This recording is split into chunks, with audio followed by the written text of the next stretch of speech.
Although the story is fictional, it is based on real events. If you would like to do further research, there are additional resources posted below. In the dense mist-shrouded hills of Assam, India, where the Garo tribes once roamed as fierce headhunters, a quiet revolution stirred in the mid-19th century. The year was 1867, and the air was thick with the scent of wet earth and the tension of change.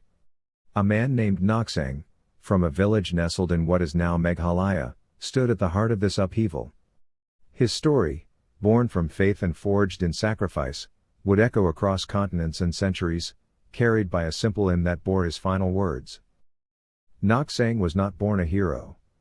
He was a husband, a father of 2 boys, and a member of a tribe bound by ancient traditions. His life was one of routine, tending to crops, honoring spirits, and living under the shadow of the village chief's authority. But the arrival of a missionary, a Welshman named William Cowan, changed everything. Cowan, with his weathered Bible and halting Assamese, spoke of a man called Jesus who offered love, peace, and a hope that transcended the cycle of fear and violence. Nokseng listened, his heart stirred by a truth he couldn't name. One evening, under a banyan tree, he knelt with his wife, Lingjam, and their sons, Thangho and Kamen, and accepted Christ. The village did not rejoice. Whispers of betrayal spread like wildfire. The chief, a towering man with eyes like flint, saw this new faith as a threat to their way of life. He summoned the villagers to the central clearing, where the earth was stained with the memory of past judgments. Nokseng and his family were dragged before the crowd, their wrists bound with rough hemp. The chief's voice boomed, demanding they renounce this foreign god or face death. Nokseng stood tall, his gaze steady.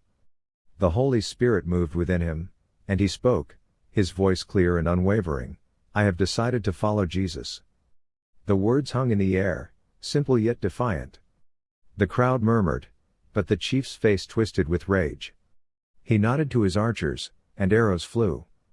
Thangho and Kamen fell, their small bodies crumpling to the ground. Lingjam gasped, her eyes locked on her husband's. "Deny your faith," the chief snarled, "or your wife dies next." Nokseng's heart shattered, but his resolve held.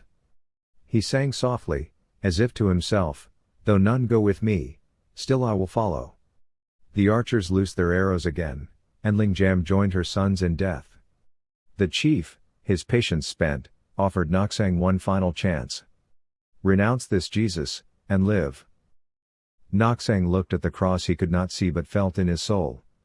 "The cross before me, the world behind me," he said, his voice rising. No turning back. An arrow pierced his heart, and he fell beside his family.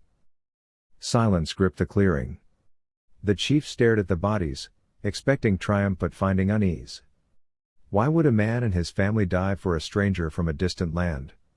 What power could inspire such courage? The question gnawed at him, and in that moment, something broke within. He sank to his knees, his voice trembling. "I too belong to Jesus Christ."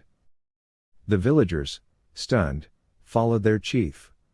One by one, they knelt, their hearts pierced by the same truth that had claimed Nokseng's life. The village, once a stronghold of fear, became a beacon of faith. Years later, a young pastor named Simon Marak, himself a Garo, heard Nokseng's story. In the 1930s, while serving in Jorhat, he wove those final words into a hymn. Sung in Assamese, it spread through churches and homes, carried by Marak's daughters to distant corners of Assam. The melody, rooted in the soul of India, reached the ears of an American hymn editor, William Jensen Reynolds, who arranged it for the world. By the 1960s, "I have decided to follow Jesus" had crossed oceans, its simple refrain a testament to a faith that could not be silenced.